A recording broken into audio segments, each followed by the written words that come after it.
The Velthari Dominion had never lost a war. In 312 years of expansion, they had consumed 47 civilizations. Some had fought back. Most had begged. A few had tried to negotiate, offering resources, labor, technology, anything to avoid the inevitable. The Dominion took what it wanted anyway, and left behind only silence and ruins and the faint electromagnetic echo of a species that had once dared to dream about the stars. Commander Vexithron had personally overseen the subjugation of 11 of those civilizations. She was not cruel by nature. Cruelty implied emotion, and emotion was inefficient. She was simply thorough. When the Dominion's long-range scouts flagged a small blue planet orbiting a medium-class yellow star in the Orion Arm, she reviewed the data the same way she reviewed everything, with cold, practiced precision. The planet was called Earth. Its dominant species called themselves humans. The initial report was almost insulting in its brevity. Bipedal, carbon-based, oxygen-dependent, single-star system.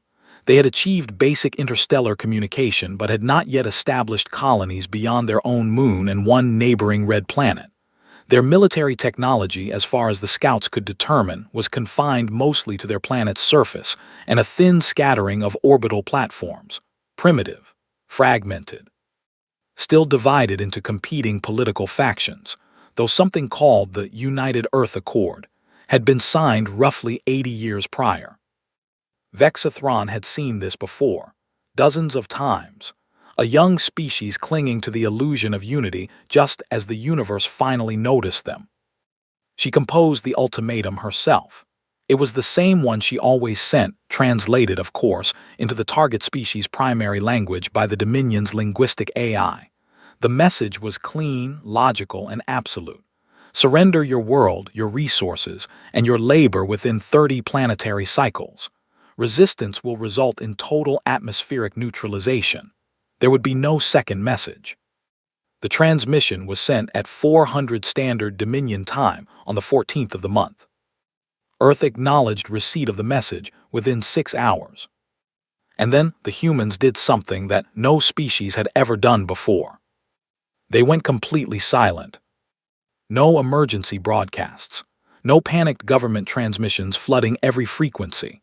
No desperate attempts at negotiation or treaty. No military chatter, no civilian chaos, no religious leaders screaming into cameras about the end of days.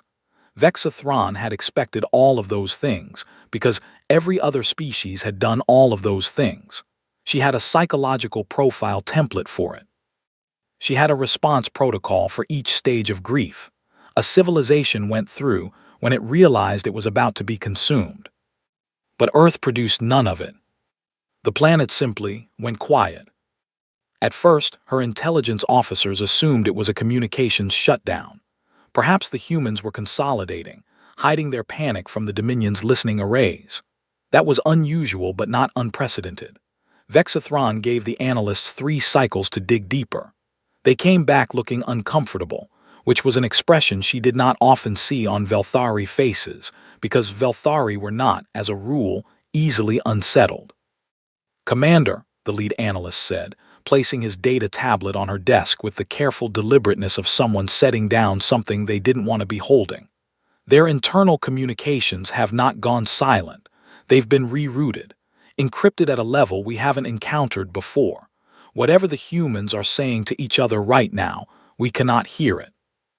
Vexithron looked at the tablet, then she looked at the analyst. "How long have they had that level of encryption?" The analyst hesitated. "Based on the architecture, we estimate at least 40 years. She said nothing for a long moment. Then she told him to increase the scout coverage and report back daily.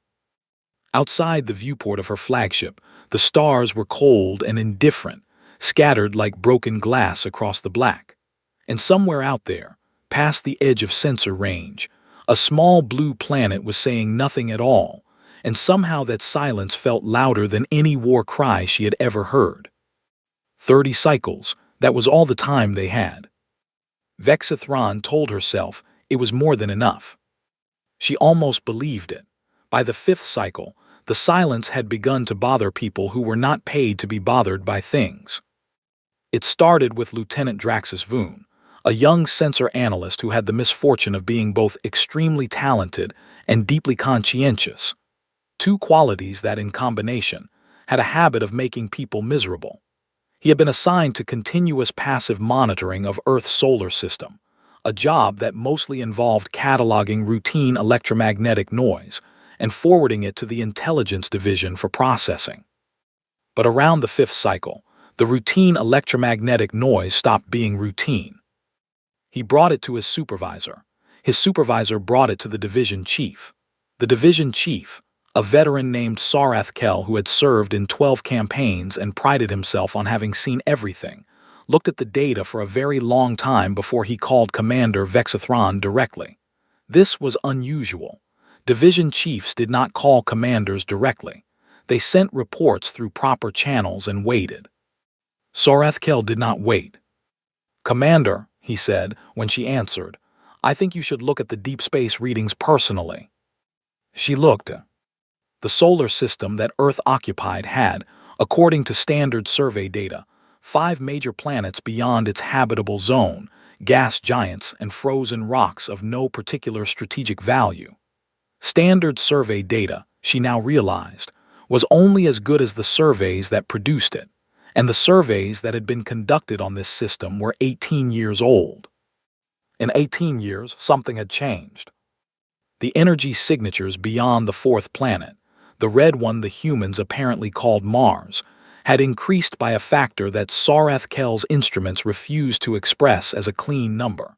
Not because the number was classified, because it was too large for the standard display field. Someone had done the manual calculation and written it on a piece of physical notation film and stuck it to the bottom of the screen, the way engineers did when they didn't trust themselves not to misread a digital display. The number was large enough that Vexathron read it 3 times. The construction signatures were even more alarming. Not because they were loud, they were, in fact, almost impossibly quiet for their scale, which was precisely what made them alarming. Someone had been building things in the deep dark of that solar system with a level of electromagnetic discipline that suggested they had known, for a very long time, that someone might be listening. The structures, and there were many of them, distributed across a volume of space that encompassed the outer system like a vast, invisible net, were cold, running on minimal power, dormant. Waiting. "How long?" Vexathron asked. "The oldest signatures we can detect," Sarath Kel said carefully, "are approximately 160 years old." She processed that. 160 years ago, the Velthari Dominion had been fighting its wars on the other side of the galaxy. Humanity would have had no knowledge of them, no reason to begin a program of deep space military construction in the outer darkness of their own solar system, no strategic logic to it whatsoever. Unless they hadn't built it because of the Velthari. Unless they had built it because they understood, in some deep and patient way, that the universe was not a safe place, and that the only civilizations that survived long enough to matter were the ones that prepared before they had a reason to. "Run the projections," Vexathron said, "if those structures are fully operational." "We did," Sarath Kel said. "That's why I called you directly." She looked at the projection numbers. They sat in her mind like stones dropped into still water, sending out rings that just kept expanding. "This is incomplete data," she said finally. "We're interpreting cold signatures. We don't know what's actually out there." "No," Sarath Kel agreed, "we don't." Back in her private quarters that evening, Vexathron stood at her viewport for a long time. The invasion fleet was already en route, 30 warships, enough to reduce a continent to glass in a single sustained bombardment. She had never needed more than 30. Not once, in 30 years of campaign work. She told herself the data was incomplete. She told herself her analysts were inexperienced. She told herself that silence was just silence, and that a species this young and this fragile could not possibly have built anything that would matter. She almost convinced herself. 25 cycles remained. On the final day, the fleet dropped out of FTL. It was a standard emergence. the kind Vexathron had overseen hundreds of times. The familiar lurch of re-entry into normal space, the brief static storm across all sensor arrays as the drive spooled down, the sharp smell of recycled air pushed through the ventilation system at maximum capacity to compensate for the heat spike. 30 warships materialized in tight formation at the edge of the target system, exactly on schedule, exactly on coordinate. For approximately 4 seconds, everything was normal. Then the sensor arrays came back online. Lieutenant Draxus Voon, who had been transferred to the flagship's primary tactical station, specifically because Vexathron wanted her best eyes on the data during emergence, looked at his screen. He blinked. He looked again. He tapped the side of the display panel in the way that people tap electronics when they suspect the machine and not reality is at fault. The display did not change. "Commander," he said. His voice was admirably steady, all things considered. "I'm getting a sensor return I need a moment to verify." "Show me," Vexathron said. He routed the data to the main tactical display. The bridge went silent. Not the efficient, professional silence of a crew at combat readiness. The other kind of silence. The kind that falls when human beings, or Velthari in this case, see something that their brain insists must be an error, and then realizes with slow and terrible certainty that it is not. The tactical display showed the solar system as a standard three-dimensional strategic map. Earth was there, third planet, blue-green, right where it was supposed to be. The gas giants were there. The asteroid belts were there. Everything was where the charts said it would be.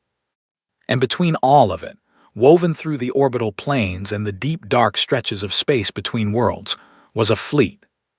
Not 30 ships. Thousands.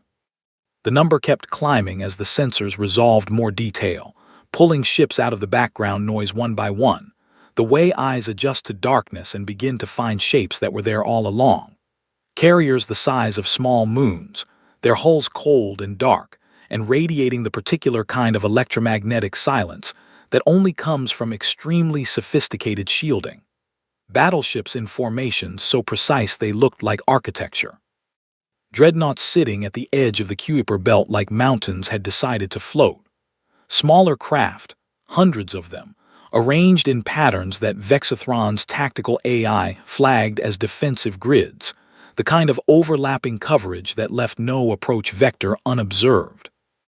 The fleet stretched from the orbit of the fifth planet all the way out to the edge of the system's heliopause.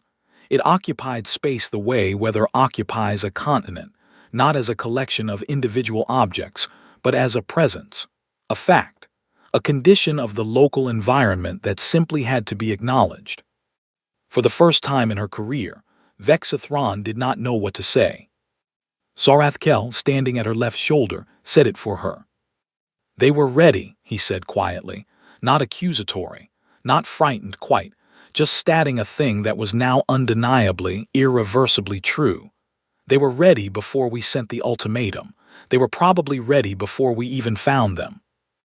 Draxus Voon pulled up a power reading from the nearest cluster of human ships. The number appeared on screen. Several crew members physically recoiled. The energy output of a single human carrier group exceeded the combined combat rating of all 30 Velthari warships. A single carrier group.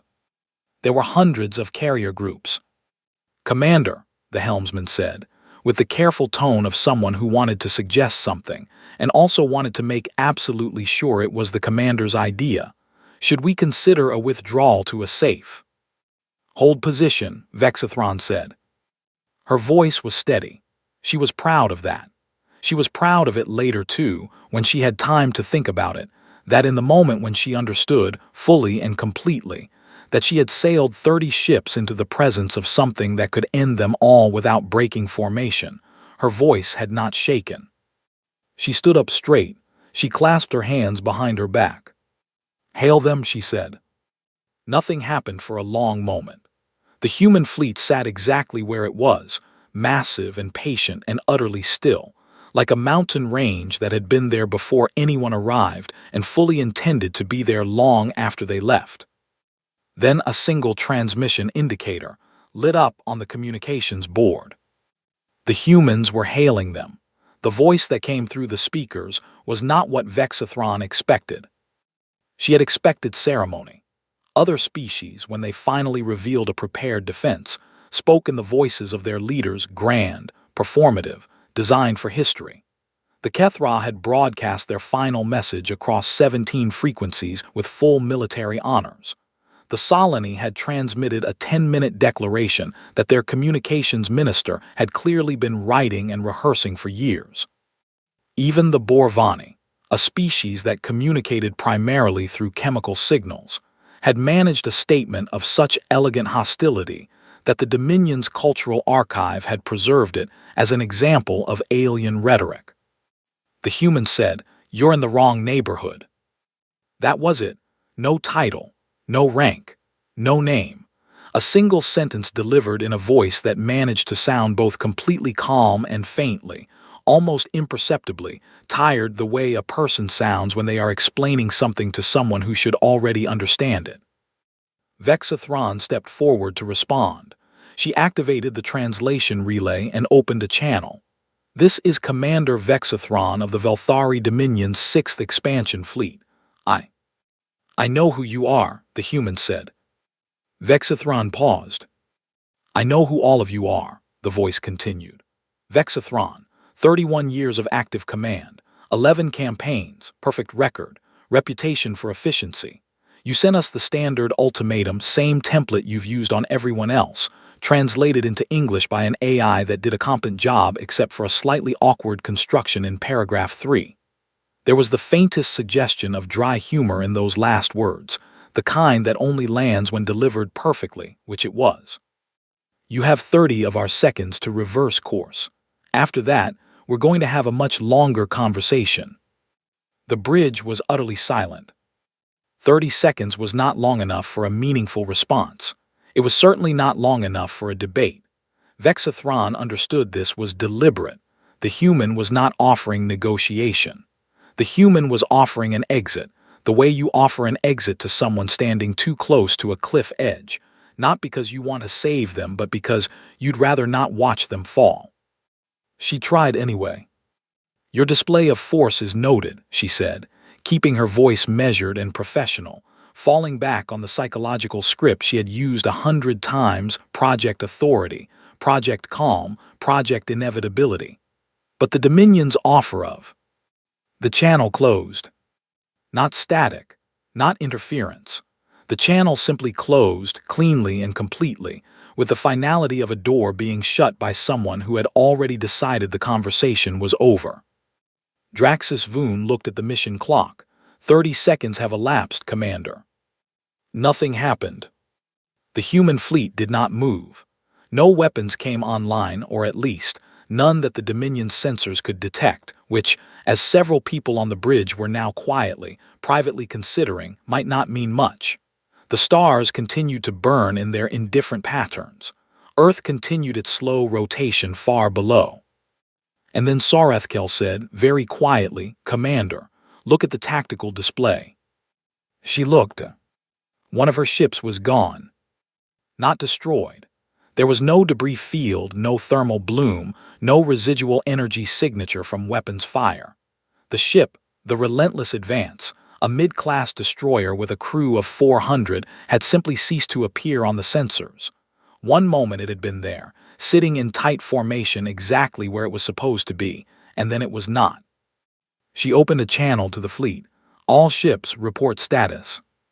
29 responses came back. The Relentless Advance did not answer. "Weapons fire?" she asked Draxus Voon. "None detected," he said.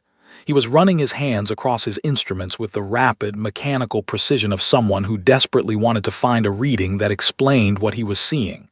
No energy discharge, no projectile tracking, no gravitational anomaly, nothing. It's like the ship just... He stopped. "Like it what?" Vexathron pressed. He looked up at her. His expression was the expression of someone who has an answer, but does not want to say it out loud because saying it out loud makes it real. "Like it was moved," he said, "recovered from the Dominion Intelligence Archive, Level 7 clearance, 3 years after the incident. Compiled from fragmentary scout logs, intercepted human communications, and the testimony of surviving analysts.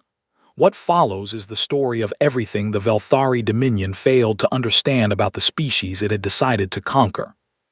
18 years ago, when the Dominion's first long-range scouts passed through the Orion Arm and flagged the third planet of a yellow dwarf star as a candidate for future expansion, their survey was thorough by standard metrics. They cataloged the planet's resources, assessed its population density, evaluated its military technology by observable surface signatures, and filed a comprehensive report that was, by every measure of Velthari intelligence work, professionally done. It was also catastrophically incomplete. Not because the scouts were careless, because they were looking at the wrong things. The Velthari model of civilizational threat assessment was built on 5 centuries of expansion through a galaxy populated primarily by young species that had discovered faster-than-light travel recently, that kept their militaries close to their home worlds, that built their power structures on the surface of planets because planets were where they had always lived. The model was excellent at evaluating those species. It had almost no framework for evaluating a species that had, quietly and methodically, been doing something else entirely. What the scouts saw when they looked at Earth was a planet with modest surface military infrastructure, a developing off-world program, and a population that seemed almost entirely absorbed in political and cultural concerns. What they did not see, because they did not look for it, because the model said it could not exist, was that Earth's surface was, essentially, a lobby. The actual civilization was somewhere else. 93 years before the Dominion scouts arrived, a theoretical physicist at an institution called the Massachusetts Institute of Technology published a paper that was quietly circulated among certain government and military bodies without ever appearing in any public database. The paper's title, translated from its original language, was roughly, "On the Statistical Inevitability of Contact with Hostile Extrasolar Intelligence and the Minimum Preparation Timeline Required for Civilizational Survival." The paper's core argument was simple. Given the age of the galaxy and the density of potentially habitable worlds, the absence of confirmed extrasolar contact was not evidence of an empty universe. It was evidence that the universe was being quiet for reasons that should concern everyone.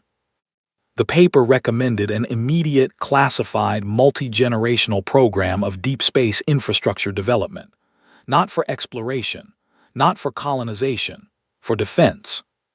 The program was approved within 18 months. It was never made public.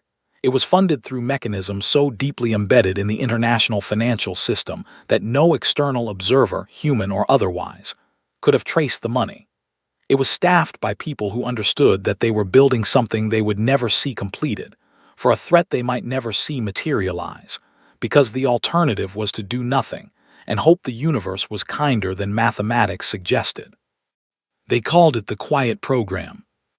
For 90 years, the Quiet Program built. It built in the shadow of Jupiter, where the gas giant's magnetic field masked the energy signatures of construction.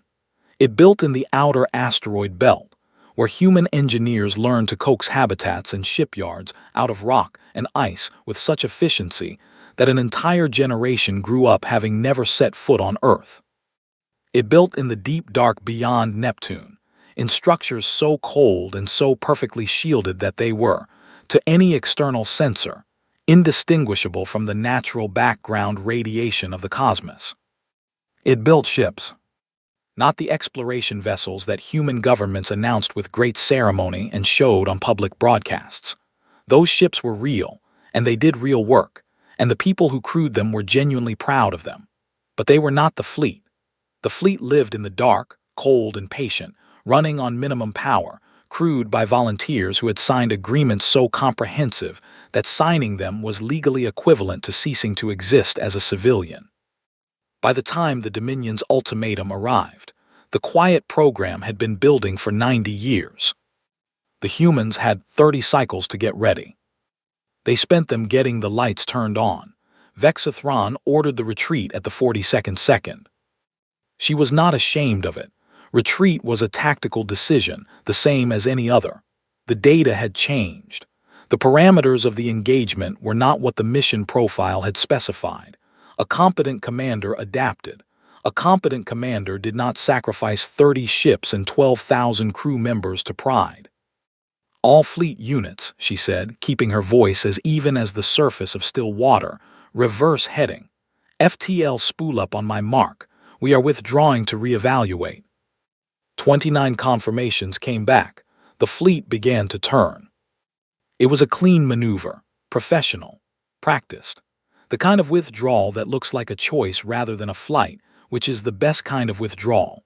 The ships rotated on their axes in tight, coordinated arcs, drives flaring to life, the dark space between them and Earth beginning to grow as the fleet pushed toward the outer system and the clear jump corridor beyond.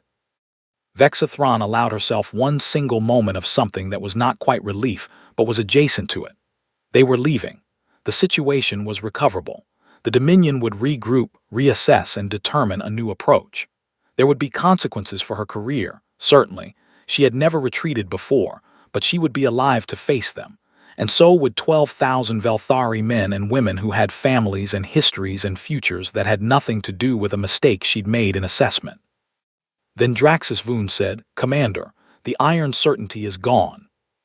She spun around. The tactical display confirmed it.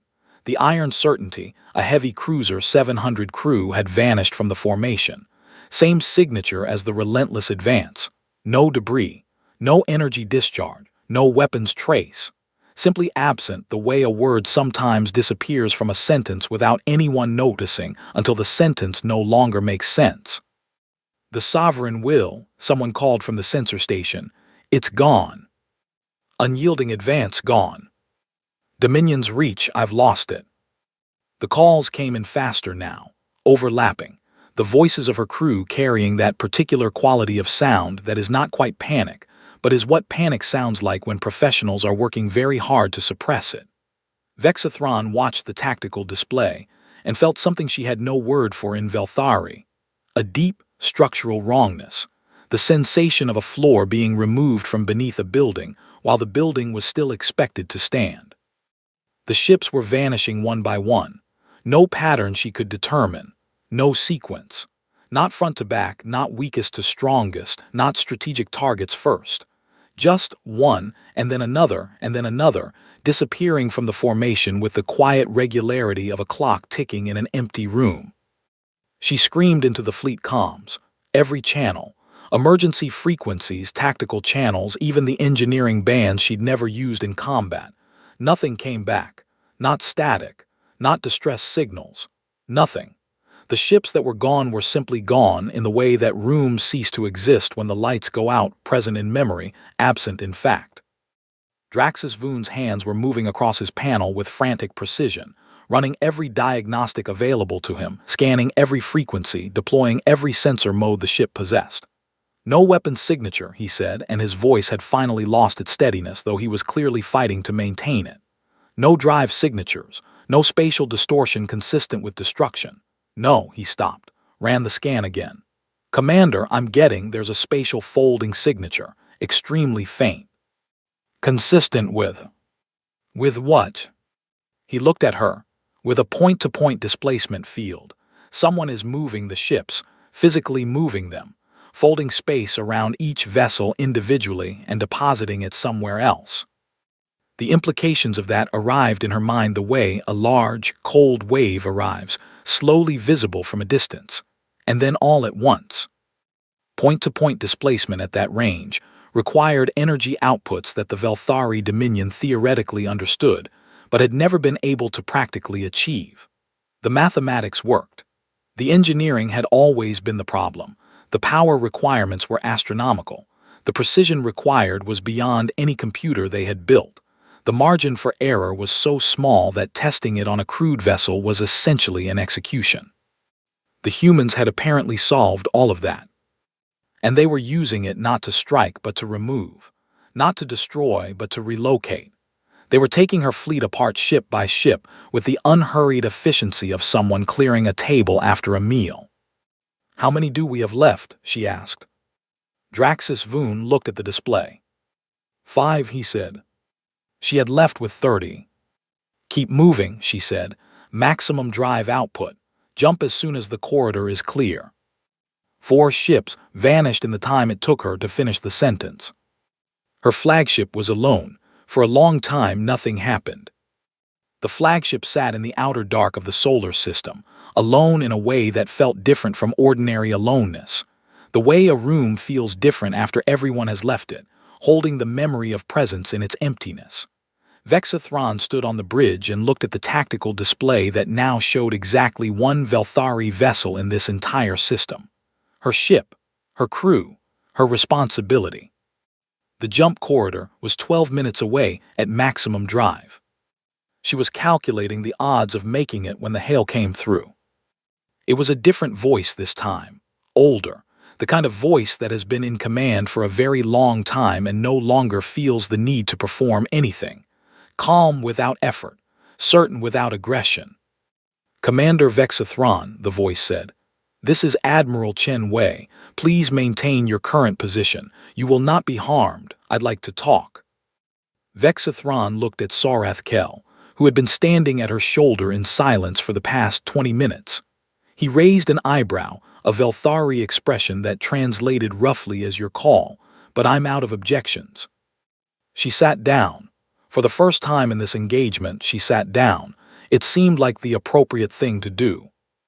"I'm listening," she said. "Your ships are intact," Admiral Chen said.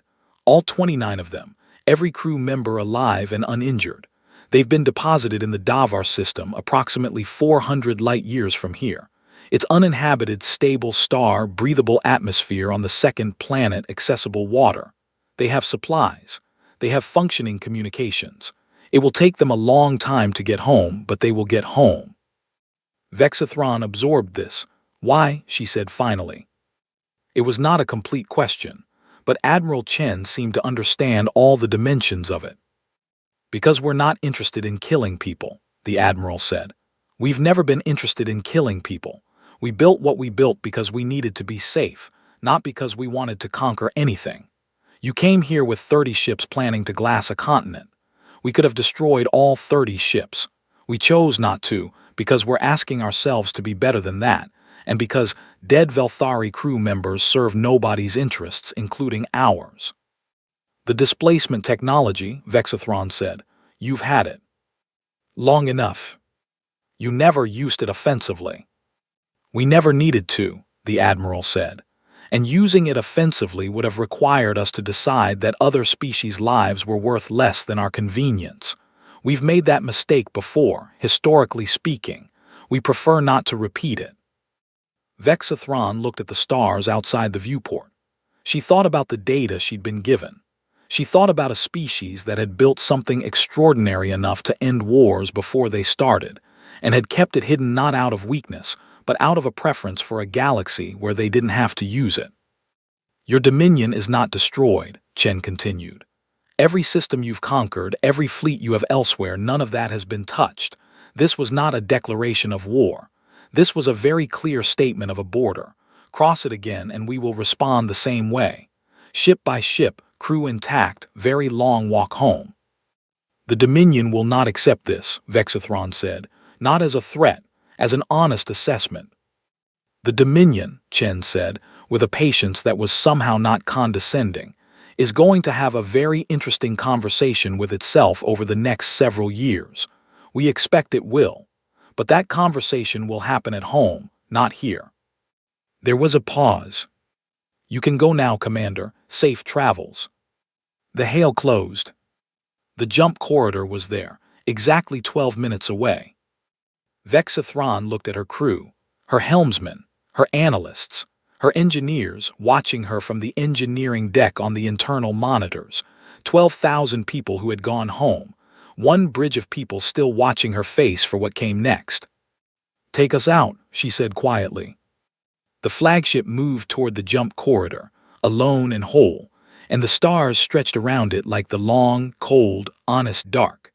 Vexathron's official report was classified at the highest level within 6 hours of her return.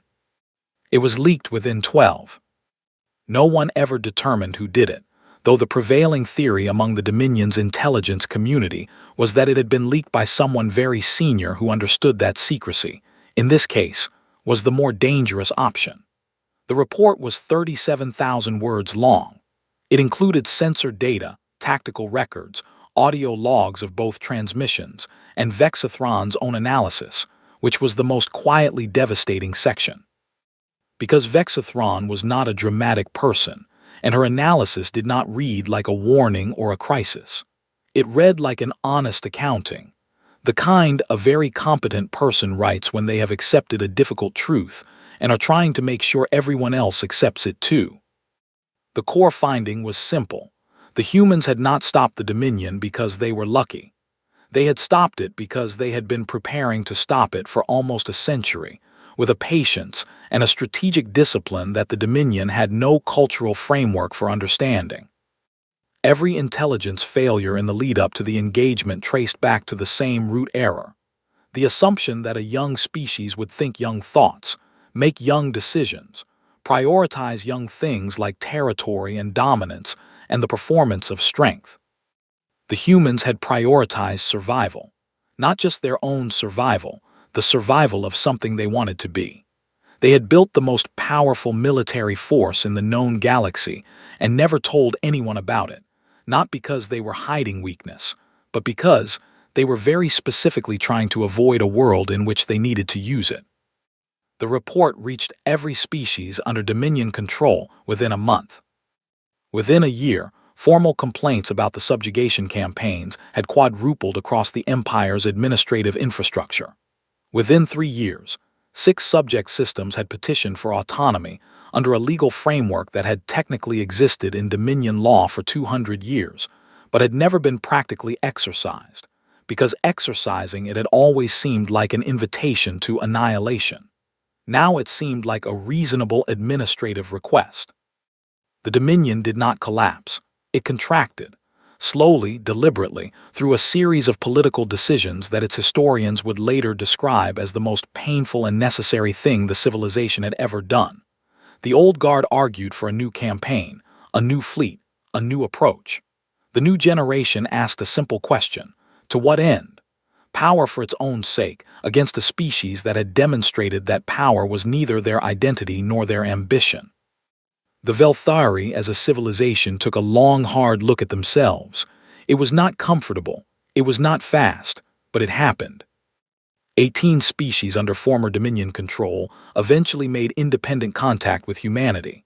Not all at once. One by one, over many years, with varying degrees of caution and hope, and the complicated mixture of the two that defines most first contacts. They did not come asking for weapons. They did not come asking for alliance or protection. Most of them came asking something much stranger, something that seemed almost too small a question to have traveled so far. They wanted to know how the humans had stayed calm, how they had received an ultimatum promising extinction, gone silent, built their response over the course of 30 cycles, and transmitted it through a single, unhurried voice that sounded impossibly, inexplicably, like someone who was mildly inconvenienced rather than fighting for survival. The human ambassador who fielded most of these questions was a small woman named Dr. Yara Os, who had spent 40 years in interspecies diplomacy, and had the manner of someone who found most situations genuinely interesting rather than alarming. She heard the question many times in many forms from many species, and she always gave the same answer. She said, "We were scared. We were always scared. Anyone who says they weren't scared is lying or wasn't paying attention. The difference is that we decided, a long time ago, that being scared was not an excuse to be unprepared. So we prepared. We prepared for so long and so thoroughly that when the moment came, there was nothing left to do except exactly what we had practiced." She paused, and then she added the part that most of the delegations did not include in their official transcripts, because it didn't fit neatly into any political framework, but that most of the individuals in those delegations remembered for the rest of their lives. We built something strong enough to end wars. And then we spent 100 years hopping we would never have to show it to anyone, because the real goal was never to win. The real goal was a galaxy where winning wasn't necessary. Vexathron retired from Dominion service 4 years after the incident. She spent the remainder of her career as a visiting scholar at the Dominion's primary strategic studies institution, teaching a course she developed herself. The course had no official title. The students called it simply the 30 Cycles. She never contacted the humans directly. But on the last day of every course, she played the audio of Admiral Chen's final transmission. She played it without comment. She let it sit in the room. And then she asked her students the question she had been asking herself since the moment she had sat down on her own bridge, alone in the dark of a foreign solar system, and heard a voice that sounded like it had already seen this ending coming from a very long way away. What kind of civilization do you want to be? The students always took a long time to answer. That Vexathron had come to believe was exactly as it should be.